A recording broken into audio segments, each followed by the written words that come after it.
ಆತ್ಮೀಯರೇ ನಮಸ್ಕಾರ, ಹೇಗಿದ್ದೀರಿ? ನಾಯಿಗಿರೋ ನಿಯತ್ತು ನಿನಗಿಲ್ವಲ್ಲೋ ಅಂದ್ರು ಡಿ ಕೆ ಸುರೇಶ್.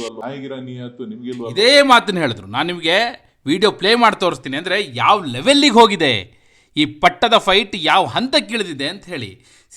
ಆ ಕಡೆಯಿಂದ ಎಚ್ ಸಿ ಮಹದೇವಪ್ಪನವರು ಕೊಟ್ಟ ಹೇಳಿಕೆಗೆ ಇದು ಪ್ರತಿಕ್ರಿಯೆ ಸರಿ, ಆದರೆ ಅವ್ರು ಯಾವ ಲೆವೆಲಿಗೆ ಇಳಿದಿದ್ದಾರೆ, ಇವ್ರು ಯಾವ ಲೆವೆಲಿಗೆ ಇಳಿದಿದ್ದಾರೆ ಮತ್ತು ಅಸಲಿಗೆ ಏನು ನಡೀತಾ ಇದೆ ಕಾಂಗ್ರೆಸ್ ಒಳಗೀಗ, ಬಹುಶಃ ನನಗನ್ಸುತ್ತೆ ಯಾವತ್ತೂ ಕೂಡ ಕಾಣದಷ್ಟು ಕೆಳಮಟ್ಟದ ರಾಜಕೀಯ ಇವತ್ತು ಕರ್ನಾಟಕದಲ್ಲಿ ಕಾಣ್ತಾ ಇದೆ ಮತ್ತು ಕರ್ನಾಟಕ ಆ ಪರಿಸ್ಥಿತಿಗೆ ಬಂದು ನಿಂತಿದೆ. ಆದರೆ ಈ ಫೈಟ್ ನಡೀತಾ ಇದೆಯಲ್ಲ, ಇದರಲ್ಲಿ ಆಲ್ರೆಡಿ ಒಬ್ಬರು ಸೋತಿದ್ದಾರೆ ಹಾಗೂ ಒಬ್ಬರು ಗೆದ್ದಿದ್ದಾರೆ.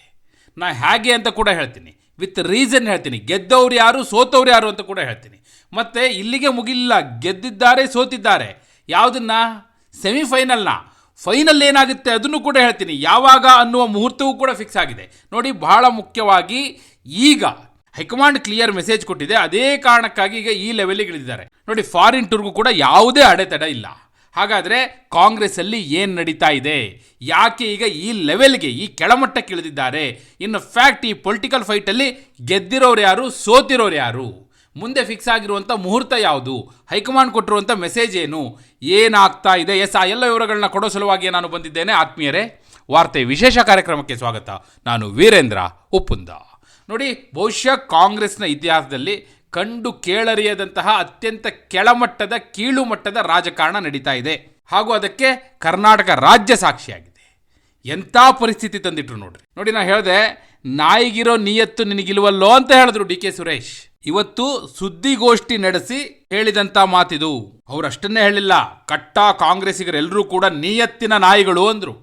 ಯಾರೆಲ್ಲ ಕಟ್ಟಾ ಕಾಂಗ್ರೆಸ್ಸಿಗರಿದಾರಲ್ಲ, ಅಂದರೆ ಅವರು ಮೂಲ ಕಾಂಗ್ರೆಸ್ಸಿಗರು ಅನ್ನುವ ಅರ್ಥದಲ್ಲಿ ಹೇಳಿರ್ಬೋದು. ಯಾಕಂದರೆ ಹಿಂದೆ ಕೂಡ ಒಮ್ಮೆ ಇಂಥದ್ದೇ ಹೇಳಿಕೆಯನ್ನು ಕೊಟ್ಟಿದ್ರು. ನಾನು ನಿಮ್ಗೆ ಹೇಳ್ತೀನಿ, ಮೂಲ ವಲಸಿಗ ಅನ್ನೋದನ್ನ ಯಾವ ರೀತಿ ಡಿ ಕೆ ಸುರೇಶ್ ಅವರು ಓಪನ್ ಸ್ಟೇಟ್ಮೆಂಟ್ ಕೊಟ್ಟಿದ್ರು ಅನ್ನೋದನ್ನ ಹೇಳ್ತೀನಿ. ಅದು ಕೂಡ ಸಿದ್ದರಾಮಯ್ಯನವ್ರನ್ನ ಉಲ್ಲೇಖಿಸಿಯೇ ಹೇಳಿದ್ರು. ಏನಾಗಿದ್ದು ಗೊತ್ತಾ, ಹೇಳ್ಬಿಡ್ತೀನಿ ನೋಡಿ ಅದನ್ನು. ಹಿಂದೆ KPCC ಅಧ್ಯಕ್ಷರಾಗಿ ಡಿ ಕೆ ಶಿವಕುಮಾರ್ ಅವರು ಅಧಿಕಾರ ವಹಿಸಿಕೊಂಡ ನಂತರ ಸಿದ್ದರಾಮಯ್ಯನವರ ಬಣದವರೆಲ್ಲರೂ ಕೂಡ, ಜಮೀರ್ ಅಹಮದ್ ಖಾನ್ ಅದನ್ನು ಸ್ಟಾರ್ಟ್ ಮಾಡಿದ್ರು. ಸಿದ್ದರಾಮಯ್ಯ ಮುಂದಿನ ಮುಖ್ಯಮಂತ್ರಿ ಅಂಥೇಳಿ ಒಂದು ಘೋಷಣೆಗಳ ಸರಣಿ ಶಾಸಕರಿಂದ, ಕಾಂಗ್ರೆಸ್ ಶಾಸಕರಿಂದ ದಿನಾ ಬೆಳಗ್ಗೆ ಆದರೆ ಕೇಳಬಾರದು. ಯಾವ ಲೆವೆಲಿಗೆ ಹೋಯ್ತು ಅಂದ್ರೆ ಕಡೆಗೆ ಡಿ ಕೆ ಸುರೇಶ್ ಅವರು, ಡಿ ಕೆ ಶಿವಕುಮಾರ್ ಬಹಳ ಸಹನೆಯನ್ನು ಕಳೆದುಕೊಳ್ಳುವ ಪರಿಸ್ಥಿತಿ ಬಂದ್ಬಿಡ್ತು. ಹಾಗಂದರೆ ಇದು ನಿಲ್ತಾನೇ ಇರಲಿಲ್ಲ. ಡಿ ಕೆ ಶಿವಕುಮಾರ್ ಅವರು ಏನಂದ್ರು ಅಂದರೆ, ಕಾಂಗ್ರೆಸ್ ಶಾಸಕಾಂಗ ಪಕ್ಷದ ನಾಯಕರು, CLP ನಾಯಕರು ಇದಕ್ಕೆಲ್ಲ ಬ್ರೇಕ್ ಹಾಕಬೇಕು, ಅವರ ಜವಾಬ್ದಾರಿ, ಇಲ್ಲ ಅಂದರೆ ಕಾಂಗ್ರೆಸ್ ಬದುಕಿದೆ ಅಂತ ಹೇಳಿದ್ರು. ತೋರಿಸ್ತೀವಿ ನಾವೇನು ಅನ್ನೋ ಅರ್ಥದಲ್ಲಿ ಹೇಳ್ತಾರೆ. ಈ ಕಡೆ ಅವತ್ತೇ ಡಿ ಕೆ ಸುರೇಶ್ ಒಂದು ಸ್ಟೇಟ್ಮೆಂಟ್ ಕೊಟ್ಟರು. ಏನಂದ್ರು ಗೊತ್ತಾ ಡಿ ಕೆ ಸುರೇಶ್ ಅವರು? ಕಾಂಗ್ರೆಸ್ಸಿಗೆ ವಲಸೆ ಬಂದವರಿಂದ ಇಷ್ಟೆಲ್ಲ ಗೊಂದಲ ಮೂಡ್ತಾ ಇದೆ. ಯಾರು ಅಧಿಕಾರಕ್ಕಾಗಿ ಕಾಂಗ್ರೆಸ್ಸಿಗೆ ವಲಸೆ ಬಂದ್ರಲ್ಲ, ಅವರು ಇದಕ್ಕೆಲ್ಲ ಕಾರಣ ಅಂತ ಹೇಳಿದ್ರು ಡಿ ಕೆ ಸುರೇಶ್. ಇವತ್ತೇನು ಹೇಳಿದ್ರು? ಕಟ್ಟಾ ಕಾಂಗ್ರೆಸ್ಸಿಗರು ನಿಯತ್ತಿನ ನಾಯಿಗಳು.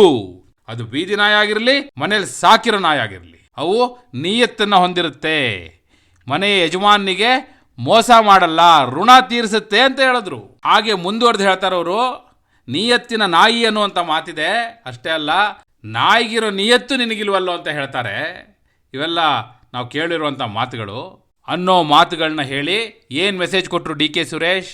ಇದು ಯಾಕೆ ಬಂತು ಅಂದರೆ, ಎಚ್ ಸಿ ಮಹದೇವಪ್ಪನವರು ನಿನ್ನೆ ರಿಪೋರ್ಟರ್ಸ್ ಎಲ್ಲ ಕೇಳ್ತಾರೆ, ನಾಯಕತ್ವ ಬದಲಾವಣೆ ವಿಚಾರದ ಬಗ್ಗೆ ಚರ್ಚೆ ನಡೀತಿದೆಯಲ್ಲ ಅಂತ ಕೇಳಿದಾಗ ಅವರು ಇದ್ದಕ್ಕಿದ್ದಂಗೆ ಹೇಳ್ತಾರೆ, ನಾಯಕತ್ವ ಬದಲಾವಣೆಯ ಬಗ್ಗೆ ಕೇಳಿದ್ರೆ ಎಚ್ ಸಿ ಮಹದೇವಪ್ಪನವ್ರು ಹೇಳೋದೇನಪ್ಪ ಅಂದರೆ, ಹೈಕೋರ್ಟ್ ಹೇಳಿದೆ ಬೀದಿ ನಾಯಿಗಳನ್ನೆಲ್ಲ ಹಿಡೀರಿ ಅಂತೇಳಿ ಅಂತ ಹೇಳ್ತಾರೆ ಅವರು.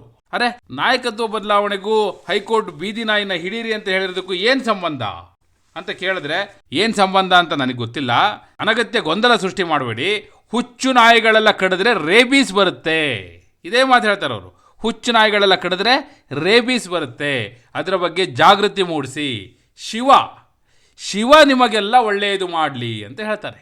ಮತ್ತೆ ಕೇಳ್ತಾರೆ ರಿಪೋರ್ಟರ್ಸು, ನೋಡಿ ಹೈಕಮಾಂಡ್ ಮಧ್ಯಪ್ರವೇಶ ಮಾಡಬೇಕು ಅಂಥೇಳಿ ಎಲ್ಲ ಶಾಸಕರೆಲ್ಲ ಪ್ರೆಷರೈಸ್ ಮಾಡ್ತಾ ಇದ್ದಾರಲ್ಲ ಅಂತ ಕೇಳಿದ್ರೆ, ಹೈಕಮಾಂಡ್ಗೆ ನೀವು ಡೈರೆಕ್ಷನ್ ಕೊಡೋಕ್ಕಾಗುತ್ತಾ? ಬಾಲ ಎಲ್ಲಾದರೂ ನಾಯಿನ ಅಲ್ಲಾಡ್ಸೋಕ್ಕಾಗುತ್ತೇನ್ರಿ? ನಾಯಿ ಬಾಲವನ್ನು ಅಲ್ಲಾಡಿಸುತ್ತೆ, ಬಾಲ ನಾಯಿನ ಅಲ್ಲಾಡ್ಸೋಕ್ಕಾಗುತ್ತಾ ಕೇಳ್ತಾರೆ ಅವರು. ಅಂದರೆ ನೋಡಿ, ಇದೇನಾಗ್ತಾ ಇದೆ, ಕೆಣಕುವ ಕೆಲಸಗಳಾಗ್ತಾ ಇದೆ. ಡಿ ಕೆ ಶಿವಕುಮಾರ್ ಅವರ ಅನಿವಾರ್ಯತೆ ಏನಿದೆ ಅಂದರೆ, 5 ರಾಜ್ಯಗಳ ಚುನಾವಣೆಯ ಫಲಿತಾಂಶ ಬರುವವರೆಗೂ ಅವರೇನು ಮಾತನಾಡುವಂಥ ಪರಿಸ್ಥಿತಿಯಲ್ಲಿ ಇಲ್ಲ. ಅವರು ತಾಳ್ಮೆ ವಹಿಸಲೇಬೇಕಾದಂಥ ಅನಿವಾರ್ಯತೆ ಇದೆ. ಯಾಕಂದರೆ ಹೈಕಮಾಂಡ್ ಕ್ಲಿಯರ್ ಆಗಿ ಹೇಳಿದೆ, 5 ರಾಜ್ಯಗಳ ಚುನಾವಣೆ ಮುಗಿಯುವವರೆಗೂ ಕೂಡ ನಾವು ಯಾವುದೇ ಚರ್ಚೆಯನ್ನು ನಾಯಕತ್ವ ಬದಲಾವಣೆ ವಿಚಾರವಾಗಿ ಮಾಡೋದಿಲ್ಲ ಅಂತ ಹೈಕಮಾಂಡ್ ಸ್ವತಃ ರಾಹುಲ್ ಗಾಂಧಿ ನೇರವಾಗಿ ಹೇಳಿಬಿಟ್ಟಿದ್ದಾರೆ. ಹೀಗಾಗಿ ಅಲ್ಲಿವರೆಗೂ ಇವರು ಕಾಯಲೇಬೇಕು. ಮತ್ತು ಈಗ ಅವರ ವಿರುದ್ಧ ನಡೆಗಳಾಗ್ತಾ ಇದ್ರು ಕೂಡ ಏನು ಮಾಡೋ ಪರಿಸ್ಥಿತಿಯಲ್ಲಿ ಅವರಿಲ್ಲ. ಇದರ ನಡುವೆ ಏನಾಗ್ತಾ ಇದೆ, ಈ ಕಡೆ ಹಿಂದೆ ಯಾವ್ಯಾವ ಮೀಟಿಂಗ್ಗಳಿಗೆ ಡಿ ಕೆ ಶಿವಕುಮಾರ್ ಅವರು ಬ್ರೇಕ್ ಹಾಕ್ಸಿದ್ರೋ ಅವೆಲ್ಲವೂ ಈಗ ನಡೀತಾ ಇದೆ. ಪರಿಶಿಷ್ಟ ಜಾತಿ ಪರಿಶಿಷ್ಟ ಪಂಗಡದವರ ಸಭೆ ಡಾಕ್ಟರ್ ಜಿ ಪರಮೇಶ್ವರ್ ಮಾಡೇ ಬಿಟ್ರು. ಇವ್ರ ಕೈಯಲ್ಲಿ ಏನೂ ಮಾಡಲಿಕ್ಕಾಗಿಲ್ಲ. ಈಗ ಫಾರಿನ್ ಟೂರ್ ಯಾವ ಅಡೆತಡೆಯೂ ಇಲ್ಲ, ಏನೂ ಮಾಡಲಿಕ್ಕಾಗಿಲ್ಲ ಇವ್ರ ಕೈಯಲ್ಲಿ. ಹೇಳಿಕೆ ಮೇಲೆ ಹೇಳಿಕೆ ಅವ್ರ ವಿರುದ್ಧ ಬರ್ತಾ ಇದೆ.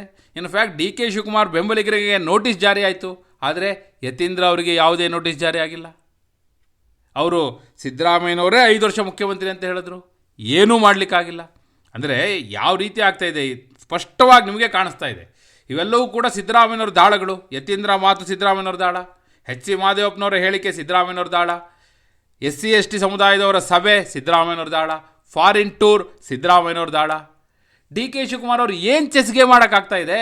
ಇನ್ಫ್ಯಾಕ್ಟ್ ಅವರು ಸದ್ಯದ ಪರಿಸ್ಥಿತಿಯಲ್ಲಿ ಸೋತಿದ್ದಾರೆ. ಅವರು ಮೇಲ್ನೋಟಕ್ಕೆ ಕಾಣುವ ಹಾಗೆ ಸೋತಿದ್ದಾರೆ. ಆದರೆ ಪೇಷನ್ಸ್ ಅವರ ಅನಿವಾರ್ಯತೆ.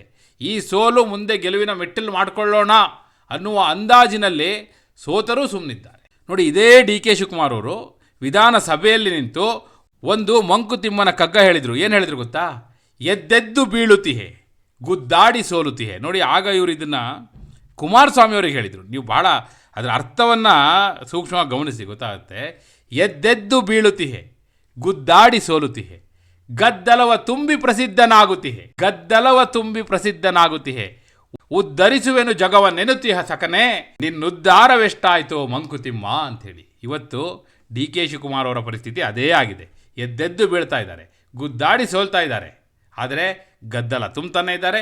ಆ ಮೂಲಕ ವಿಷಯವನ್ನು ಜೀವಂತವಾಗಿಡುವ ಅನಿವಾರ್ಯತೆ ಇದೆಯಲ್ಲ, ಈ ವಿಷಯನ ಜೀವಂತವಾಗಿ ಇಡಲೇಬೇಕು ಅವರು 5 ರಾಜ್ಯಗಳ ಚುನಾವಣೆ ಮುಗಿಯೋವರೆಗೂ. ಸೊ ಅದನ್ನು ಕೂಡ ಮಾಡ್ತಾನೇ ಇರಬೇಕು, ಮಾಡ್ತಿದ್ದಾರೆ. ಆದರೆ ಅವರಿಗೆ ಸಿಕ್ಕಿದ್ದೇನು? ಮುಖ್ಯಮಂತ್ರಿ ಪಟ್ಟ ಸಿಕ್ತಾ? ಇಲ್ಲ. ಸೊ ನೋಡಿ, ಅದಕ್ಕೆ ಹೇಳಿದ್ದು ಬಿ ಕೆ ಹರಿಪ್ರಸಾದ್ ಅವರು, ಇಂಜಿನ್ನು ಭಾಳ ಸೌಂಡ್ ಮಾಡ್ಕೊಂಡು ಬರುತ್ತೆ, ಟೀ ಮಾರೋರೆಲ್ಲ ಹೋಗ್ತಾರೆ ಅಂತೇಳಿ. ಅಂದರೆ ಚಾಯ್ವಾಲಗಳು, ಅಂದರೆ ಡಿ ಕೆ ಶಿವಕುಮಾರ್ ಅವ್ರ ಮಾತು ಕೇಳ್ತಿರೋದು ಯಾರು ಅಂದರೆ ಕಾಂಗ್ರೆಸ್ ಅವ್ರು ಯಾರು ಅಲ್ಲ ಅನ್ನೋ ಅರ್ಥದಲ್ಲಿ ಚಾಯ್ವಾಲಗಳು ಕೇಳ್ತಾ ಇರೋದು, ಅವ್ರ ಪರವಾಗಿ ಧ್ವನಿ ಎಬ್ಬಿಸ್ತಾ ಇರೋದು ಚಾಯ್ವಾಲಗಳು ಅನ್ನೋ ಅರ್ಥದಲ್ಲಿ ಅವ್ರು ಹೇಳ್ತಿದ್ದಾರೆ. ಸೊ ನೋಡಿ, ಈಗ ಹೆಚ್ಚಿನ ಮಾತುಗಳು ಸೈನ್ಸಲ್ಲಿ, ಸಂಕೇತಗಳಲ್ಲೇ, ಕೆಲ ಹೇಳಿಕೆಗಳ ಸೂಕ್ಷ್ಮತೆಯಲ್ಲೇ ರವಾನೆ ಆಗ್ತಾ ಇದೆ. ಈಗ ಅದರ ಮುಂದಿನ ಹಂತ, ಅತ್ಯಂತ ಕೆಳಮಟ್ಟದ ಹಂತ, ಕೀಳು ಮಟ್ಟದ ಹಂತ, ನಾಯಿಗಳ ಹೋಲಿಕೆಗೆ ಬಂದು ನಿಂತಿದೆ.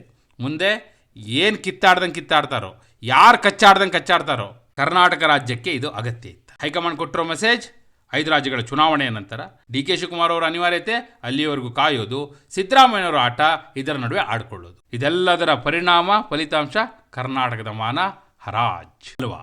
ನಿಮ್ಮ ಅಭಿಪ್ರಾಯವನ್ನು ಕಮೆಂಟ್ ಮೂಲಕ ತಿಳಿಸಿ. ಹಾಗೆ ನೀವಿನ್ನೂ ವಾರ್ತೆ ಚಾನಲ್ನ ಸಬ್ಸ್ಕ್ರೈಬ್ ಮಾಡಿಲ್ಲ ಅಂದರೆ ಈಗಲೇ ಸಬ್ಸ್ಕ್ರೈಬ್ ಮಾಡಿ. ಧನ್ಯವಾದ.